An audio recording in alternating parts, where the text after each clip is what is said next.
Hello, everyone, and welcome to a very special In Conversation between myself, Zuleika Lebow, guest editor for the month of October for Disability Arts Online, and Rebekah Ubuntu. So, how do I introduce Rebekah? Rebekah is a multidisciplinary artist, musician, and university lecturer based in London, the UK. And their practice explores speculative fiction, ecologies, and belonging through voice and sound art, electronic music, composition, improvisation, moving image, writing, and performance. They also co-create in mixed reality, installation, and podcasts and workshops. So that's quite a bio there, Rebekah. How are you today? I'm good. I'm really happy to be here with you today. Autumn is my favorite season, so I'm really enjoying the autumnal weather right now. And yeah, just feeling grateful, really. Thanks for having me. Oh no, thanks for being here. So for our audience at home who might be watching us have this conversation, Rebekah and I essentially did a kind of mini soundtrack exchange, because the purpose of the theme of this guest editorship that I'm doing is all around Afrofuturism and speculative fiction, and more importantly, the sound of Afrofuturism, if you can say there is such a thing, which we'll kind of get into in a little bit. So Rebekah and I exchanged 3 tracks each, one from a playlist that I made that if you subscribe to our newsletter, you will know about, because you all got an invitation to contribute to that this week, which is the second week of my guest editorship. And Rebekah has also shared 3 tracks with me. If you're watching this recording back, what you'll be able to do is click in a link below and you'll see all the tracks lined up for you so you can listen to what we listen to. But we're more going to touch on today a kind of open and free discussion around what Afrofuturism means to us, what sound means to us as people who are neurodivergent and have a particular relationship with sound. And yeah, I really hope you enjoy the conversation. So Rebekah, is there anything that you'd like to get started with? Yeah, so I think that your question, what makes music / sound Afrofuturist, and if there is speculative fiction, can we also have speculative music? I think that those 2 questions go really nicely together. And I think they're really important questions. So I'd like to start with that, if that's all right with you. Yeah, I love that. I'd love that. So Rebekah, what do you think makes Afrofuturist sound? Okay, so I thought let's start with a definition of Afrofuturism. And for me, that's always morphing and changing. I don't think that Blackness can be defined or quantified or put into a neat, tidy category. Yeah, I think categorizations are quite problematic for lots of different reasons. And yet we are in a world where we're constantly trying to pull on, because we kind of function with words, right? Language, how do we language this? So there are lots of different types of languages. Sound is one, movement is another, gesture another. But for the sake of this, I'm going to kind of say what I have come, like my own little working definition. So I feel like the term Afrofuturism, although it was, coined by a white academic in 1994, it has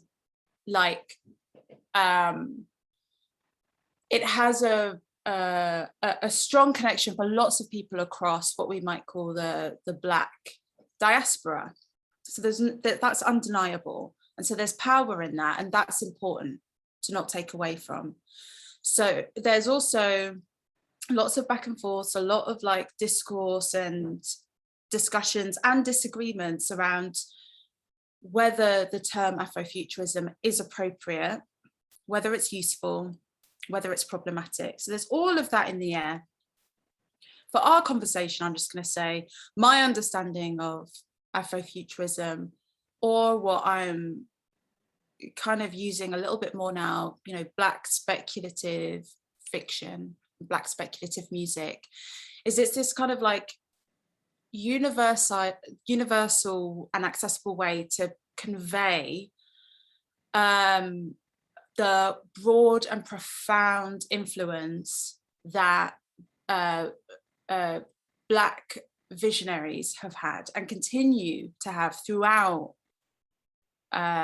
history, throughout culture, from the very beginnings of time. And I want to draw a quote from an author called Walida Imarisha. This comes from the introduction of an anthology called Octavia's Brood that was co-edited and also had some writing from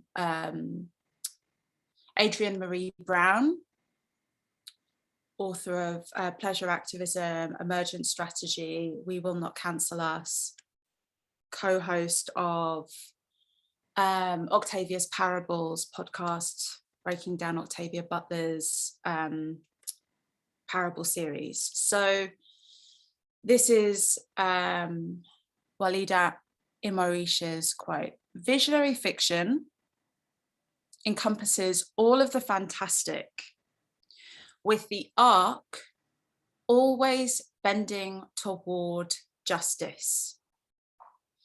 This space is vital for any process of decolonization, because the decolonization of the imagination is the most dangerous and subversive form there is, for it is where all other forms of decolonization are born. Once the imagination is unshackled, liberation is limitless."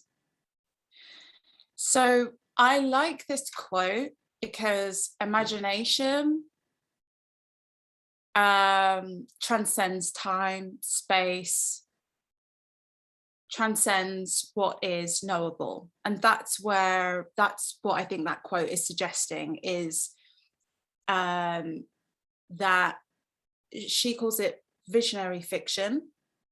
That's also another term, I think, that's used a lot in the Black speculative fiction space to, I think, position it more towards justice. And I like that definition a lot.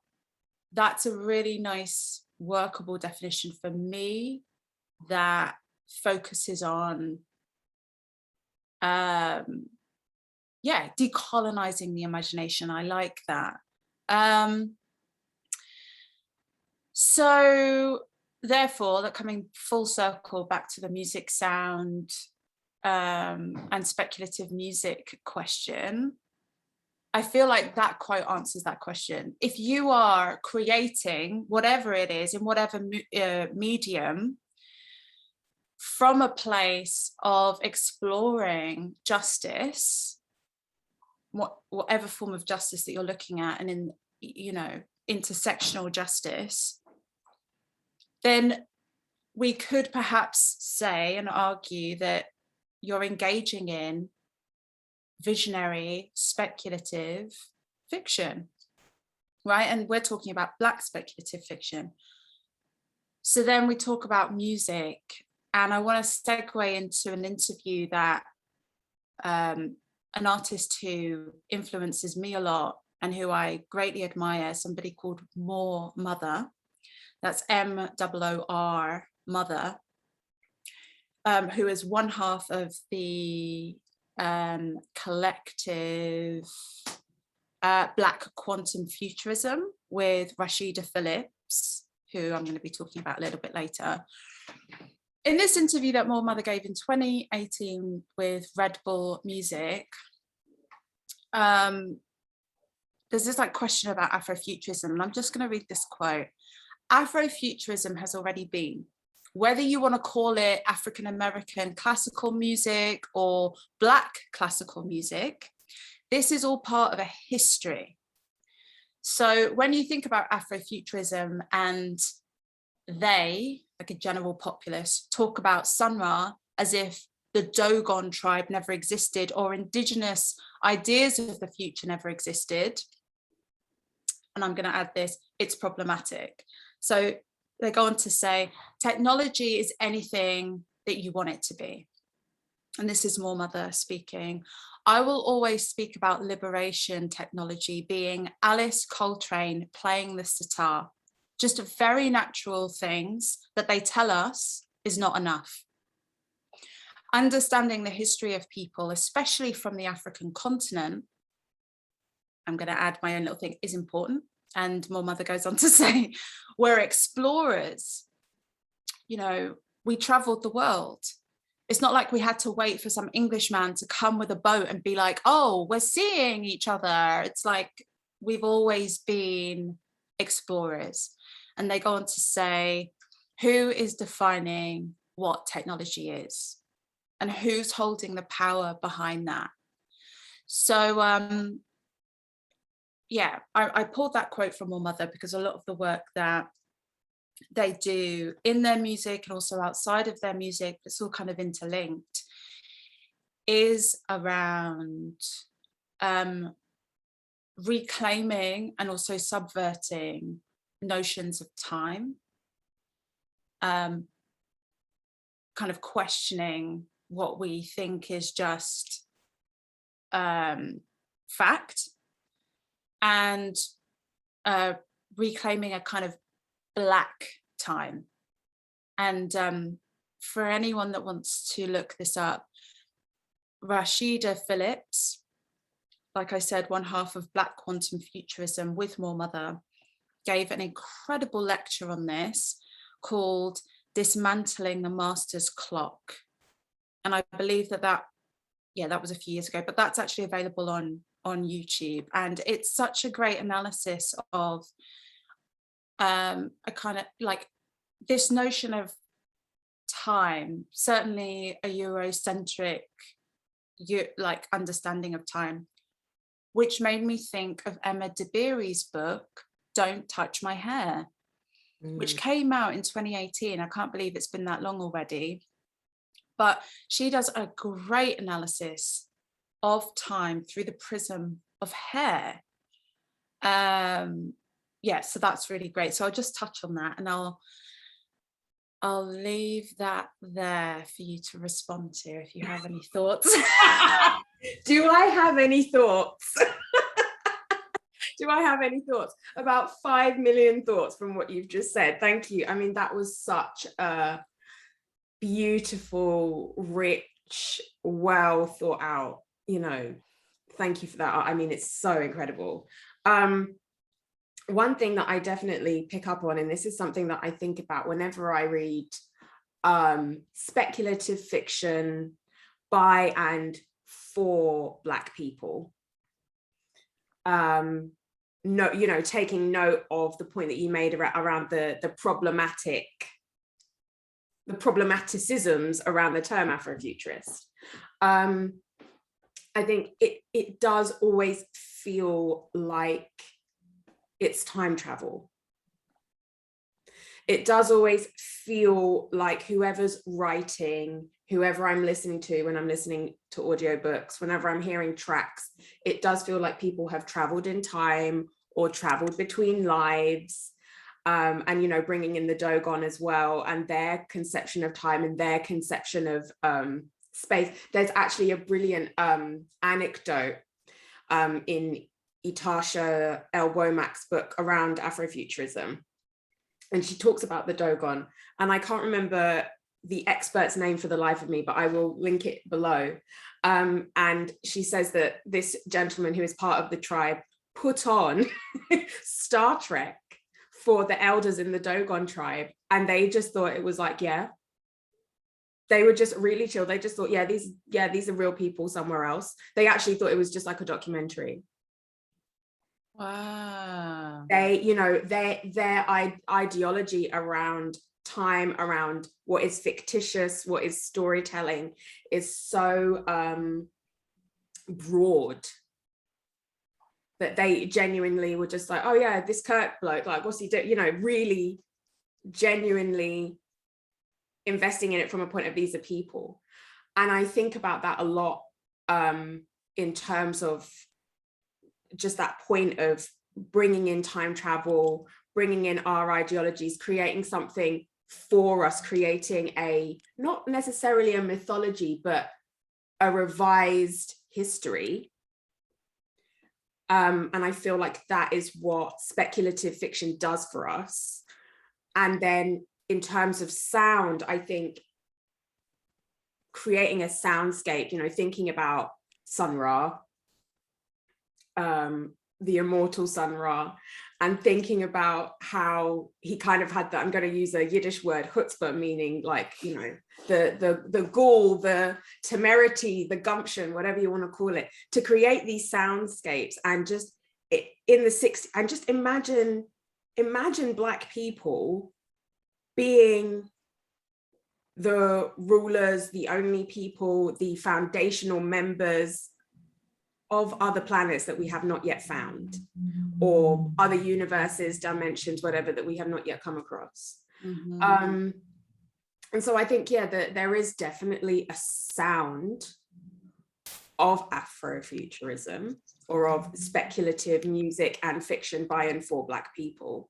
But I think that to make it prescriptive, aside from the element that you suggested, which was about, you know, justice and compassion and empathy, apart from those prescriptions, I wouldn't necessarily like to say, lay down the law and say what it is. Yeah. You know, I'm looking at this book by Kodwo Eshun called More Brilliant Than the Sun, Adventures in Sonic Fiction. I think, if I'm not mistaken, this came out, 1998 this came out. And he writes about Sun Ra, and, you know, it being really complex and complicated, like, you know, everyone has a different, on all musicians, a different kind of reading, but just kind of, just this complex way of, it's not just one line of communication around this is how I feel about a thing. It is complicated. So I just want to read this little quote. It's called Basic Instructions for Leaving Earth. And this is Kodwo Eshun writing on Sun Ra. To listen to Ra is to be dragged into another sonar system, an omniverse of overlapping sonar systems which abduct you from traditional audio reality. By becoming alien himself, Ra turns you alien. Afro-American history is white mythology. Therefore, Ra rejects history and mythology. There's so much to this. I mean, it just is so deep. And yeah, this whole like alienation, which is a really, really common theme, certainly in Sun Ra's work. And I think a lot that's been written about this term Afrofuturism definitely picks up on this alienation aspect.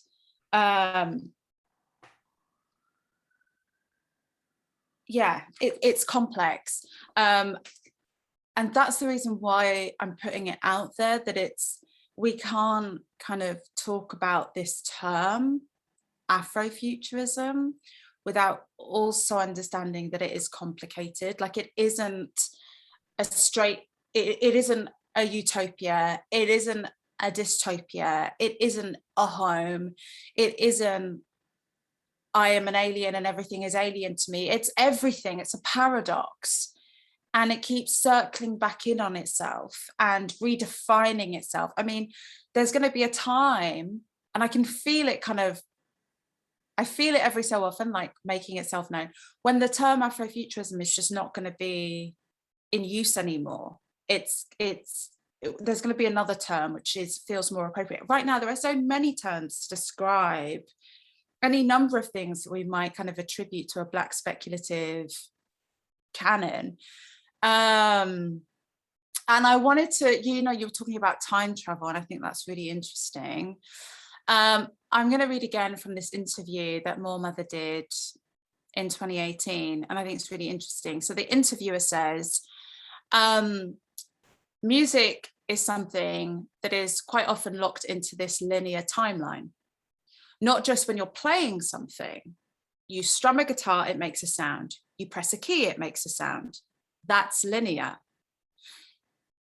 Then songs are also, most often there's a beginning, middle, and an end. It's all very nice and tidy.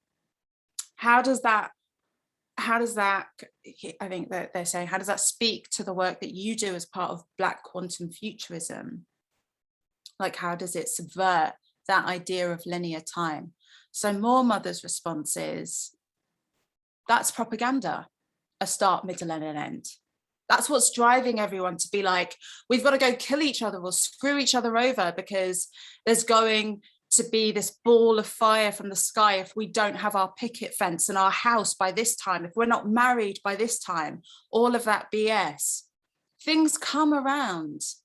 How can I make a song without paying respect to who came before me? I'm not walking around like I'm the first one to talk about a protest. No. There's so many people that laid down this foundation. How could I forget? How could I act like I'm starting something new? Or that's just how some people grow up, but I didn't grow up in that way to cut off what came before me. I was naturally moving in more of a circle as far as my ideas of time. Everything is in the now. So many things are happening and returning. And it sounds so like, I love the way that they put it, like so simply in response to that question about, oh, you press a key. So one action, produces a consequence, and therefore it's linear. That's one way of looking at it. That's just one way of looking at it. So yes, of course you can time travel through sound. I mean, that's what sound is. It's a constant reference of everything that came before, everyone that came before, all the living beings that came before, to make this instrument into all the evolutions that brought it to what it is now, right? To the technology that we have now. And I really like Moor Mother's focus on technology, coming down to that really simple Alice Coltrane playing the sitar, natural things that they tell us are not enough, right? And Emma Dabiri, so I'm going back to it again, but Don't Touch My Hair. I listened to the audiobook, it's beautiful just hearing her voice narrate that, number one.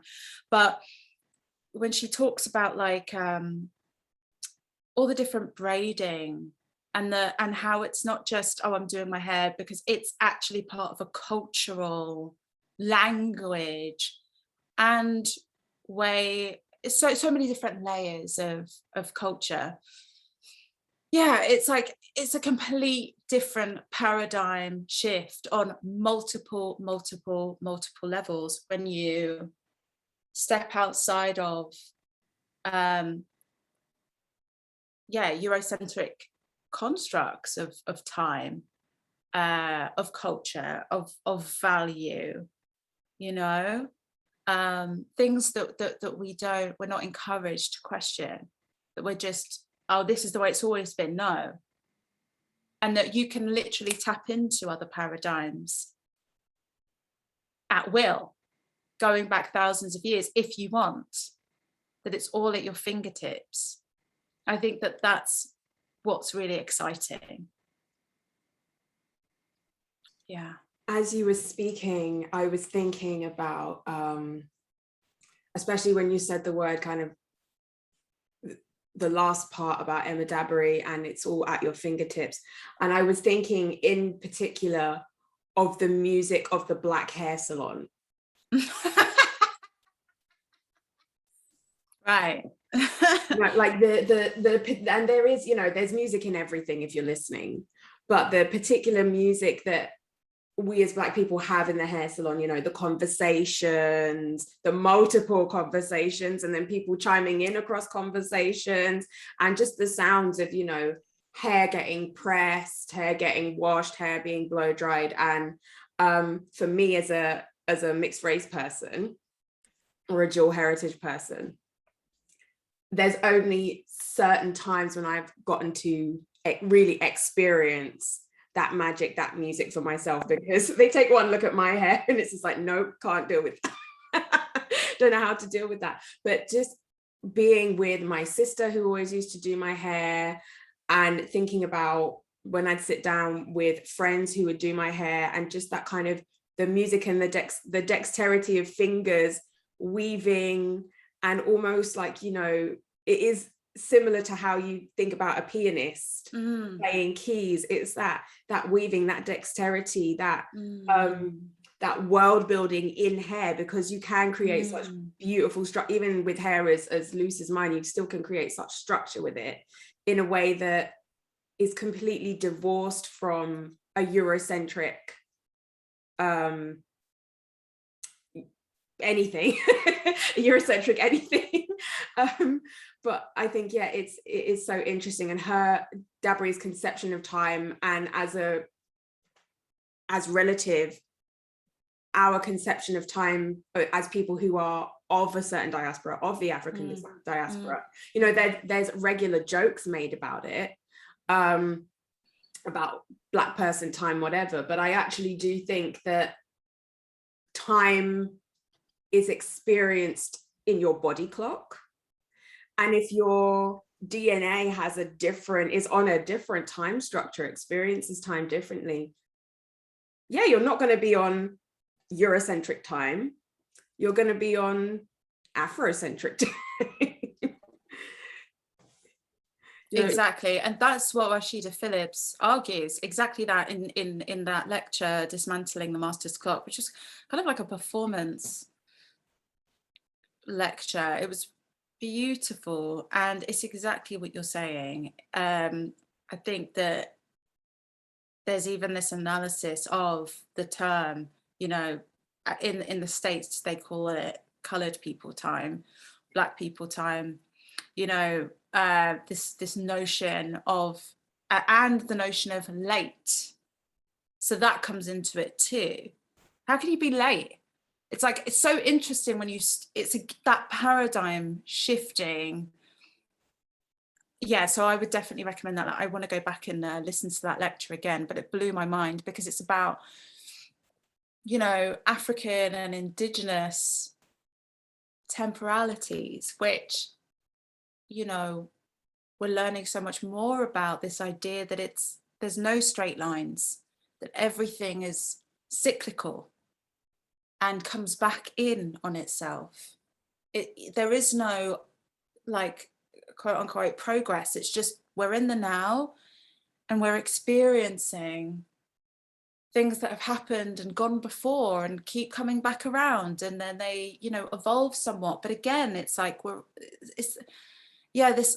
are just so many notions that come into question, that have to be questioned, really, because this is we're living in the aftermath of a colonial project, which is to remove you from your language, from your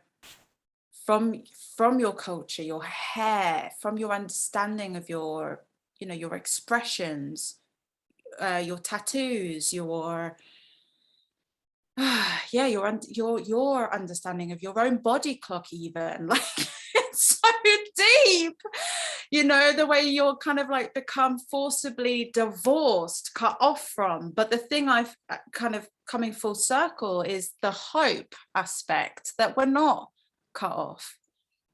I feel like I've never been in a better position to have access to so much incredible information by, you know, people who have been here longer than me, but also contemporaries, and also, you know, people who are younger than me who are interrogating these things. You know, it's not easy subject matter to kind of sit with at all. It's really uncomfortable. It's destabilizing, but in many ways that's what's really exciting about it too. And I feel like there was something I wanted to touch on. Let me see. I'm going to read another quote, if that's all right. I just find quotes, is it like other people say this better than I can. So I'm going to quote from somebody called Ingrid Lafleur, who is quoted in the book you were talking about by Yatasha Womack, which is called Afrofuturism, the World of Black Sci-Fi and Fantasy Culture. So this is Ingrid Lafleur. I generally define Afrofuturism as a way of imagining possible futures through a Black lens. I see Afrofuturism as a way to encourage experimentation, reimagine identities, and activate liberation. And I think that this might be Yatasha Womack now, whether through literature, visual arts, music, or grassroots organizing, Afrofuturists redefine culture and notions of Blackness for today and the future, both an artistic aesthetic and a framework for critical theory. Afrofuturism combines elements of science fiction, historical fiction, speculative fiction, fantasy, Afrocentricity, and magic realism with non-Western beliefs. In some cases, it's a total re-envisioning of the past and speculation about the future, rife with cultural critiques. Couldn't have said it better. I'm so glad I read that. So that should we just go home now? Basically, yeah. That's the thing. It's not easy to kind of, you know, there's you know, so much to juggle and hold. But I think that that's what makes it so dynamic. What's your response to that? Let me shush. What is my response to that? Well, I think it kind of touches on the some of the questions that I, you know, well, the prompts, I would say, that I sent over to you.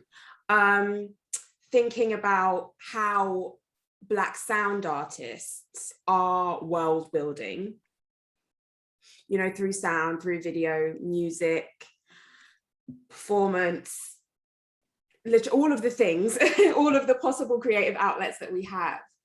And I'm thinking about, say, Lil Nas X. Perfect. You know, and his, I would say I guess it would be an Afrofuturist response. It's certainly a critique. It's a critique of you know, of everything though. I think one of the things that we have to allow for, again, with speculative fiction or this particular space, this particular Afrofuturist space, is that it is a relentless examination, a relentless critique, and you don't critique anything that you're not kind of in love with, or that you don't want to be better. I think that, you know, and Lil Nas X holds up a mirror to, you know, particularly Black American folks and their dedication to Christianity, and a mirror to white society as well, and all of that. I'm just going to say it, nonsense. You know, like all of these things, he's holding up a mirror to and saying, look at yourself, look at yourself. And so we have to make space for that. But what I'm curious about, and I would like to hear your response on, is what do you think about that world building? How do you think it's happening?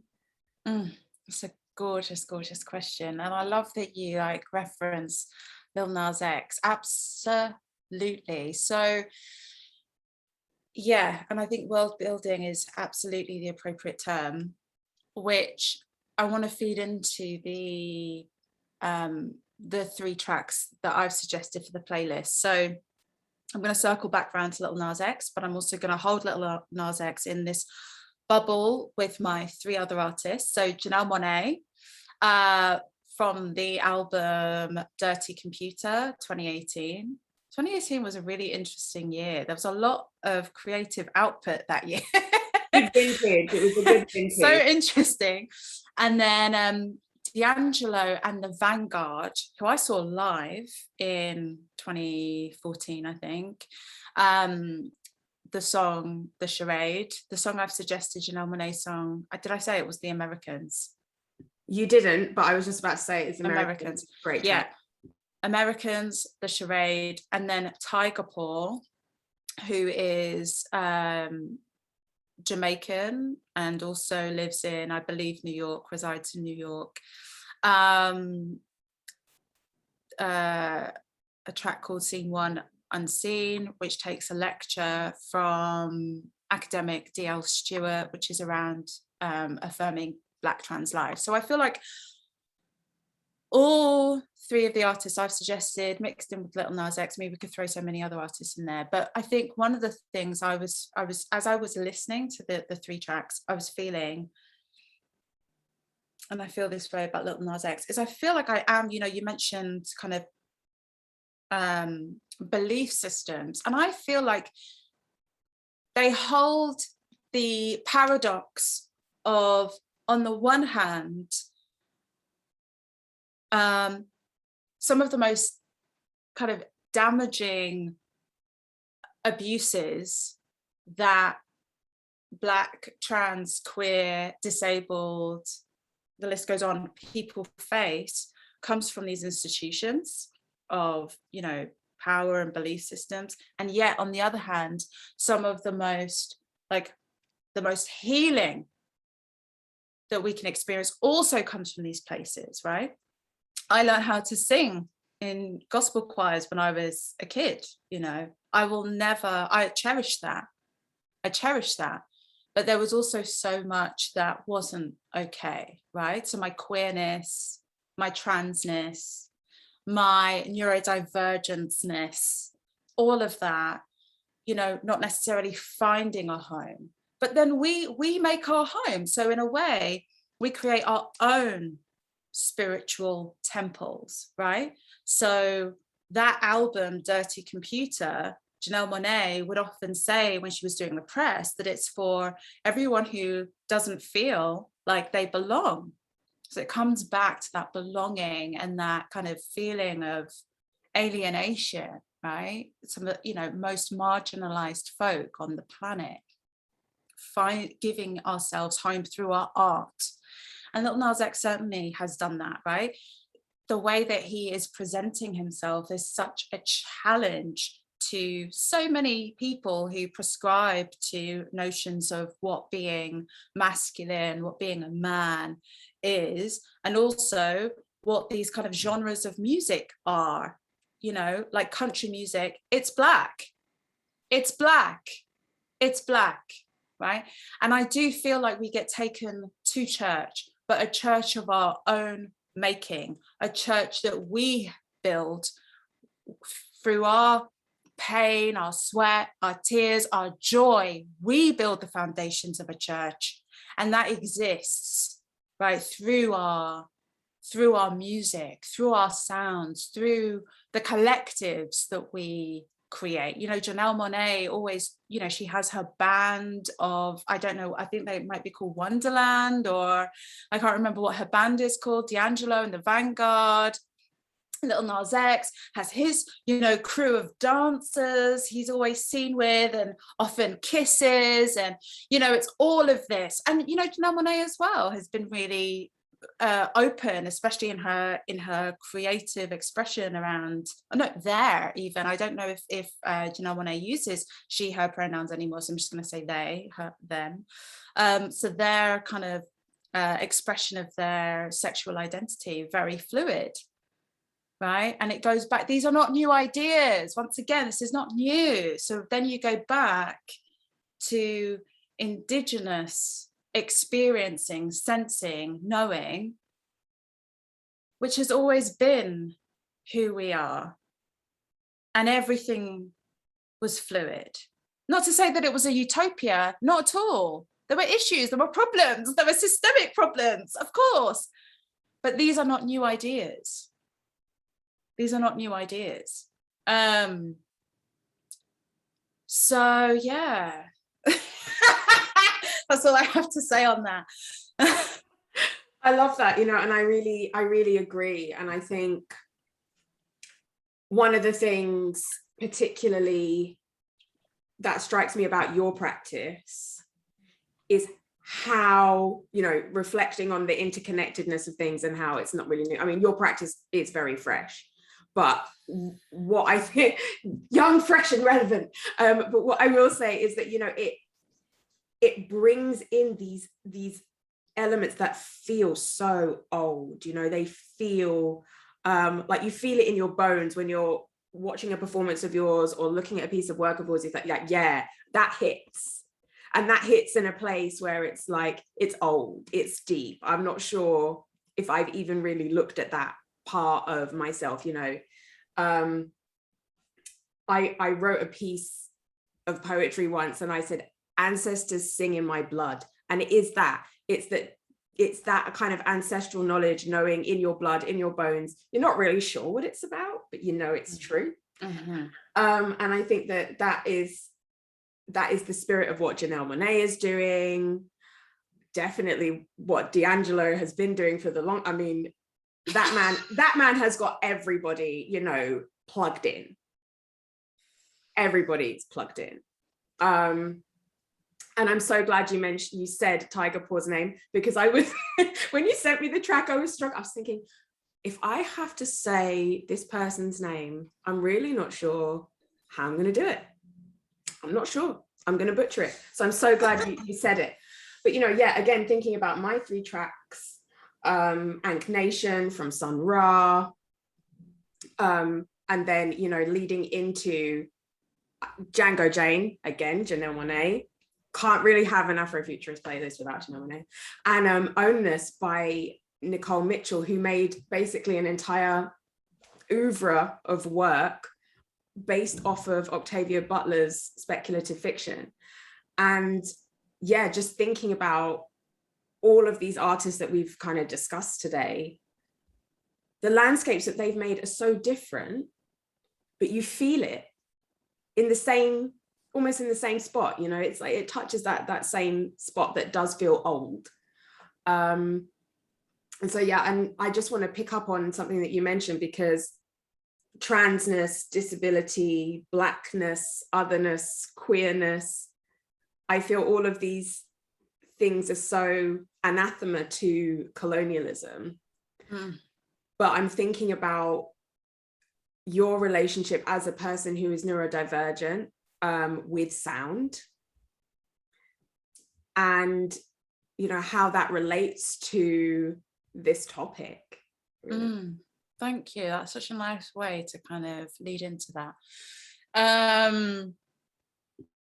So what I will say is that I knew from very early on that my sonic capabilities were just different to other people's. So I would dream in sound. I also, my whole life, I've had the ability to, if I hear what a person's voice wants, I'll always be able to recognize, oh, that's that person. And I just know instantly. So I had that. And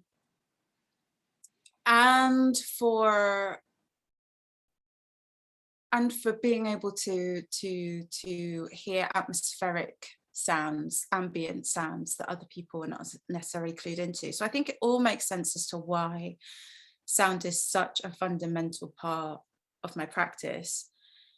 And at the same time, having a gift like that also comes with some challenges. So this sensitivity has been a challenge for me to, I think, befriend and come into more of a holistic relationship with sounds that you're not necessarily in control of. So, you know, when I was getting on the tube pre-pandemic, that was really difficult to navigate. You know, some of the sounds on that tube, the screeching noises. I mean, I just feel like I don't know how any human being can deal with that. So I always had my, you know, my earplugs, my headphones, like a whole bunch of things on me to make that feasible. What ended up happening was I wrote a proposal that got picked up by the BBC, NTS Radio, and the Institute of Contemporary Art. And they were like, we really like the proposal.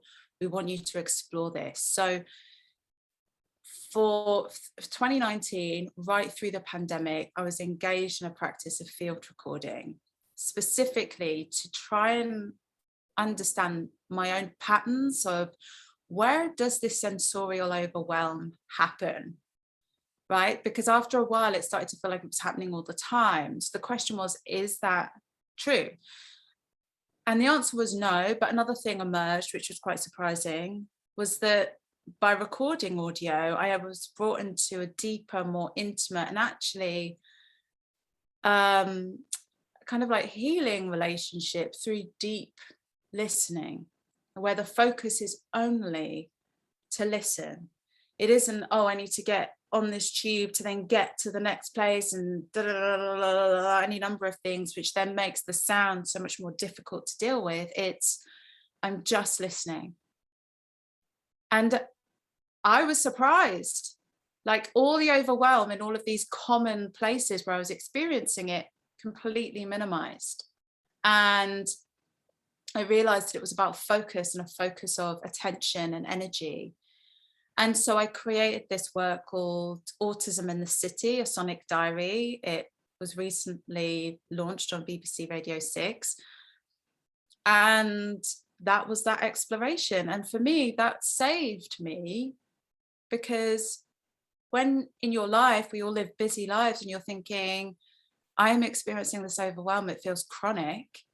You think, am I going to have to give up my practice? Am I going to have to stop? Because it's so difficult to deal with. It's making me kind of have a bit of a phobia of engaging with my sonic practice, because I don't know when it's going to happen. Finding that pattern, but also finding ways, surprising ways to manage, was so reassuring. And the fact that it was a technological apparatus, so it was these headphones that I'm wearing right now, my phone, and then sometimes an audio recorder, and just the ability to tune in, you know, through these devices for a set period of time. It was, yeah, it was a really interesting thing, and I'm really grateful for that.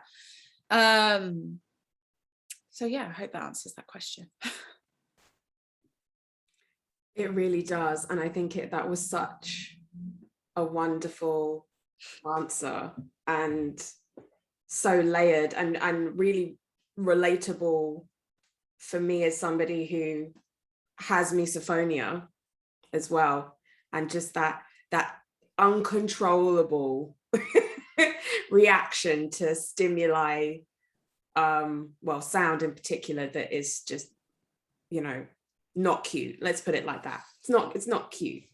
Particularly, yeah, the tube noises. I'm really relating to you with that. It's so challenging.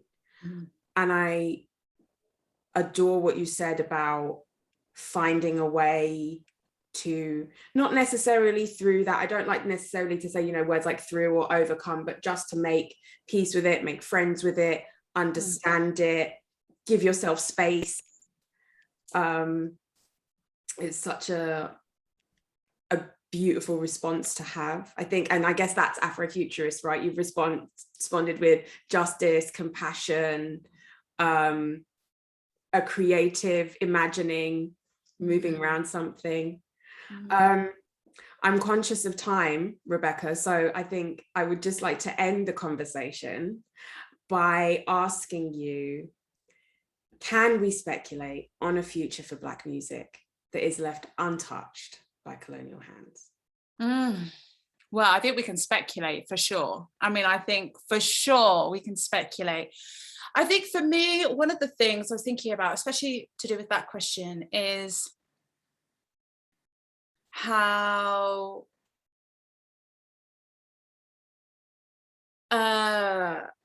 so often when considering blackness, just say blackness, right? There is a tendency, I even find it in myself, because of the indoctrination, to always begin with colonialism, right? To always begin there, or to kind of focus on in opposition to, which all centers it anyway. What I'm more interested in increasingly is, yes, the work that is created to subvert, but also work that's created to just experience Black joy, right? There isn't anything that I can do outside of this kind of paradigm of hundreds of years of the white colonial project. I can't, I'm in it. It's in me.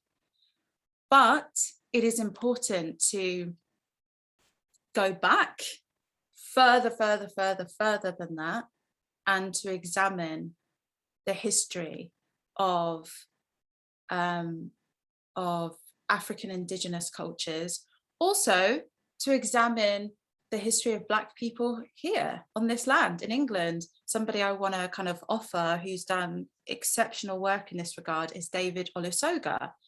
Black and British, a Forgotten History, this incredible text, but also a documentary series on the BBC and many other, works of that nature. He's seeking to claim Blackness on this land, because we have been on this land for, hundreds, I think, even, maybe even thousands of years. Like some of the oldest archaeology kind of findings seem to suggest that. So can we speculate? Yes, we can. But it's also important not to, for me anyway, not to kind of romanticize. And also to always have this like critical lens, because there is a lot out there, but there's not much that we are in this. And I think texts like Emma Dabiri's text, it's like so well referenced, but you're also reading work from a Black feminist, so that's really important. It's like, we don't want to get into Hotep kind of territory, which becomes quite easy to do when you start looking at pre-colonial works, but there's so much out there. So I think it's about going back, but I think it's also about appreciating the incredible contributions throughout time, because it's not to mar it, to kind of like paint it with a brush, like, oh, it's not as valuable. And that's always the dichotomy. Black creative culture has always been simultaneously like devalued and, criticized, and then at the same time appropriated. So which one is it? So there's always that, and there's always that, I think, that goes on within us, because we are enculturated into that, to simultaneously devalue our own culture while at the same time seeing it being appropriated. It's a very confusing place to be. So I think as long as for me, I'm always holding that space of joy and pleasure and gratitude for it's all linked. It's all linked to this whole like notion of going back. It's all here. It's in the now always. And I can trust that. I hope that's making sense. Absolutely. It's made the most sense of anything I've heard today. So thank you for that. Thank you. Thank you for that, Rebekah. Your contribution to this conversation has been so amazing. I really appreciate you taking the time to have this chat with me. Thank you for inviting me. Thank you so much. It's been such a pleasure, and these questions are so gorgeous and such important questions to be asked. Thank you. Thank you. I think what I may do is put these questions in the chat, well, in the box underneath this video. And yeah, I'd love to invite anybody who does listen to this conversation, who does watch us, to respond. And let's keep up the conversation. But for now, I think we'll sign off. Rebekah, thank you again. And I hope everyone watching has a wonderful evening.